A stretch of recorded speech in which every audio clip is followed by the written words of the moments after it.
Today we are going to have updated yields for the US crop. We are going to comment also about the upcoming interest rate cuts in the US and the trade markets for the commodities right here on Connected Farmer, your channel to keep you up to date with the latest trends in agriculture and livestock.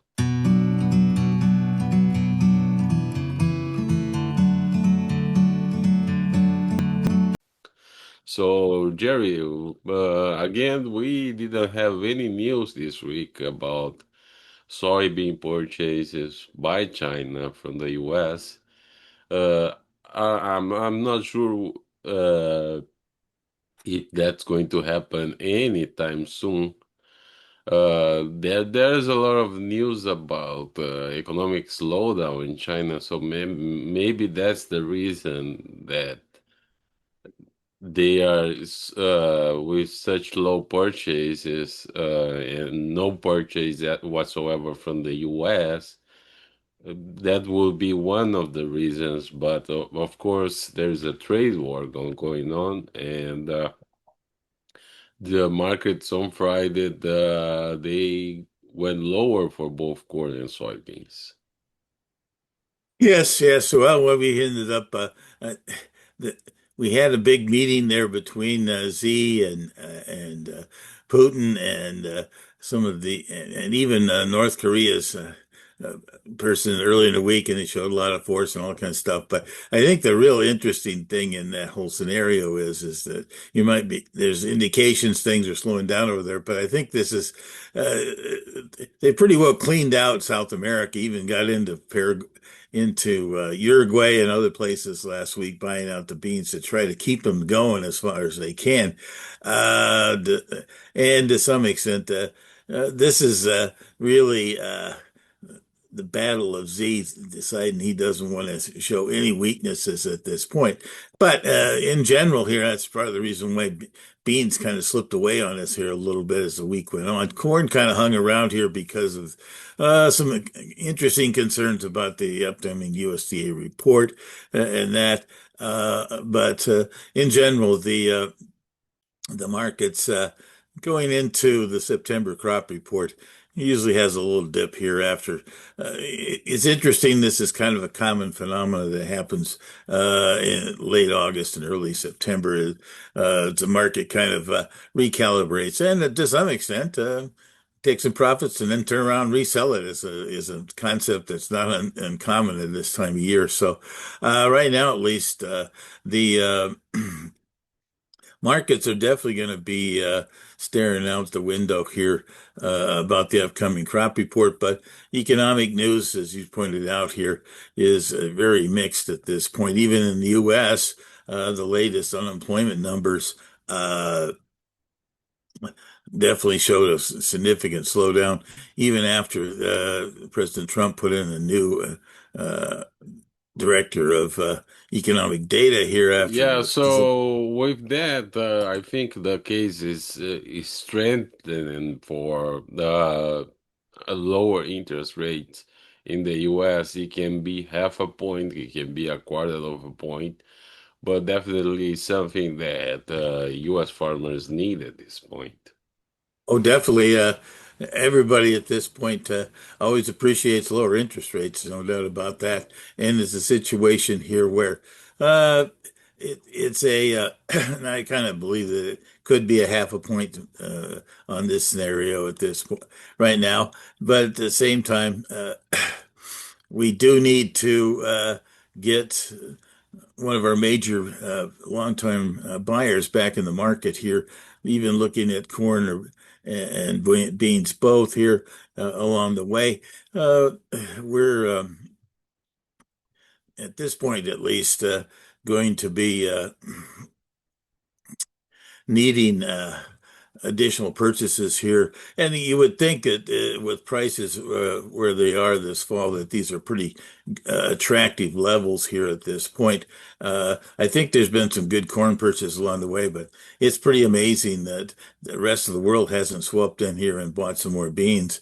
Uh, while the Chinese are on the sideline. But I guess it's the old game of, well, maybe if they're not buying, maybe we can hang back and see if we can get cheaper. But I'm not sure there's a lot of downside here in the cash beans at this point. I don't think too many people in the U.S. are going to sell their soybeans, and particularly here since looking at the statistics for the coming year with the big reduction in acreages and even with a potential record yield here, we're not overburdened with the general demand we have in the world for our soybeans. So it'll be Since yeah, interesting. since you mentioned the use, what are you seeing as adjustment for the use in this season? Oh, well, the soybean side of things here late in the season here has been still very strong. The USDA still is at 1.865. I think there'll be at least a 10, maybe as much as 15 million higher here, given the kind of exports we've continued to see move out here, and that's going to help tighten up the old crop. Uh, which is at 330 million currently at this point. And you put that in with the smaller plantings we've had, which was pretty dramatic adjustment we had here uh, in the August crop report here, taking off in harvested acres here. We took off over 2.4 million in harvested acres. That really does tighten up our longer term things, even if you do end up having uh, uh, a high number. I think the one thing that on the soybean side of things, and even on both of them at this point, there still is not a lot of new information the USDA can work with here on our upcoming supply demand numbers and that production side of the things here at this point. We still don't have any field surveys. They don't take those until right ahead of harvest. The uh, one numbers that they have some general ideas about plant counts in both beans and corn, and even in corn they even look at try to do ears there, which is a good start.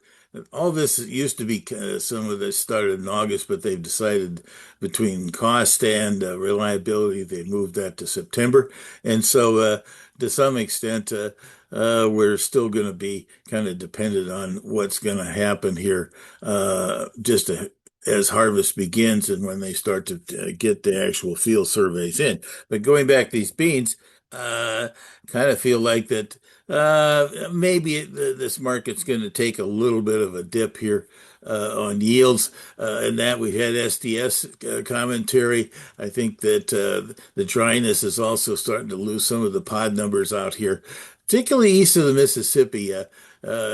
Things just weren't all that gloriously uh, done on yield potential out there, and we did our tour out there, you and I, and we looked at these beans and shifted things around and looked at them. But it's very hard to make any judgment on these things because it's so far ahead of harvest, and also the fact that the yield scenarios, or excuse me, the pod numbers could easily shift some, or even the size of the bean. And I think that's the other major thing. If this dryness continues at this point, and that it could be significantly shrink the size of the bean, and that's actually what ultimately took the bean yields down last year at the end of the year was this fact that the lack of moisture going into harvest didn't plump up or keep these beans very uh, big and robust, and I think that's a feature going about. And the interesting thing about that is that they put together the reduced acres, and maybe I'm looking about 6/10, 7/10 off on yield. All of a sudden, here we are with a chance to still tighten up this new crop bean carryover down below 225 million, which is probably the lowest we've seen in at least a couple, 3 years here. So I think that could be a factor in here as we get past the September 12th report from there. Now, the same situation kind of we're dealing with here. Um, Oh, well, the yield scenario on beans, by the way, you go back and start looking at the trends in that the a number below 53 bushels does seem to be a more realistic number than the one we had from USDA last month at 53.6 from there. Corn, interesting world out there on that one too. Definitely a lot more commentary about what people have seen, all the different crop tours out there, and that some of the numbers we had just ahead of the report here, as we mentioned, or was talking earlier here, about StoneX numbers that is a particular survey is dominated by a lot of producer input, and they decided that the corn that looked so impressive in that and the reports they were getting from various people out here, they dipped their U.S. number down to 186.9. That's just a smidgen under 2 bushels down from the projections that were put together back in August. Uh, Kind of feel like that maybe we can slip that down closer to 186 level, but I would be real surprised, and I think that the USDA will make any significant push past that level. At this point, there's been various tours, bank tours, uh, grower associations, stuff like that, county people. Some have been disappointed, and while the bankers or the and that would turn around and say, "Oh, it's not so bad," and they look at these numbers. So it's an interesting world out here. Lots of opinions about what our corn yields are, but everybody kind of feels like the 188.9 is pretty optimistic, particularly east of the Mississippi. Things just have not been uh, all that positive about moisture here east of the Mississippi. And that definitely things in the plains and that, lots of people anticipating that to come up. We're at some of these levels, we were right near a record or above, so I don't know how much more we're going to get out of that. But, you know, this time of year, the one thing is I think is grabbing people's attention here is that this crop is drying down a lot faster than people anticipated. In the middle of August, everything looked pretty green, but now things are starting to turn pretty quickly, and I think that's a factor in here that is indication of the weather that we've had this summer. And that's been above normal, and that's quickening the pace, even if there's been some late plantings on things at this point. With my estimate, by the way, at 186.2, that created about a 220 million smaller crop. I don't know that we're going to see any real big changes in demand here, like we saw potentially, or at least in the export world for beans. I think everything's pretty well on target, which is pretty hefty, by the way. 2.875 billion bushels is, I think, if it's not a record, it's right there. I think it might have been 2.9 once in the last 10 years, but it's been a long time. From there, interestingly enough, that only takes our carryover stock just a smidgen under 1.9 billion. Uh, and that because I just don't sense that there are going to be any changes going on in the ethanol number, which they adjusted downward last month in old crop, and on the feed demand numbers here, at least we probably should end up hoping that we see some expanded uh, pork and chicken numbers here going forward. Cattle numbers are still going to be pretty sparse out there. They're the biggest consumer of corn, but unfortunately, I don't see any kind of big expansion of feedlot numbers on that going forward. So, you know, 1.9 is better than the 2.1 number we had last month, but uh, interestingly enough, if we had done the pro farmer numbers down at 182 something or other, you'd have a number back around 1.6. And so that's really uh, that would definitely be going the right direction. But the one thing into this thing is that to really get a number down to where we're at last year's 1.3, we're going to have to look at both the demand staying very strong and also these yields to back up even further. And I think it will as we go forward. Unfortunately, there just isn't a lot of data out here that will be available to the farmer or even to the industry at this point because we there's not a lot of surveys that can be done at this point that's going to provide any more insight other than what the USDA starts to Yeah, see from actually the farm. going over next week, the markets will also start pricing the South American crops. True. The South American crops will be starting to be a little more viable within this thing. Uh, right now, they keep, it's always interesting this time of year. The Brazilians say they're not going to plant any more beans and that kind of stuff. I think the estimates out of there are 1.5% to 2% more planted area right now.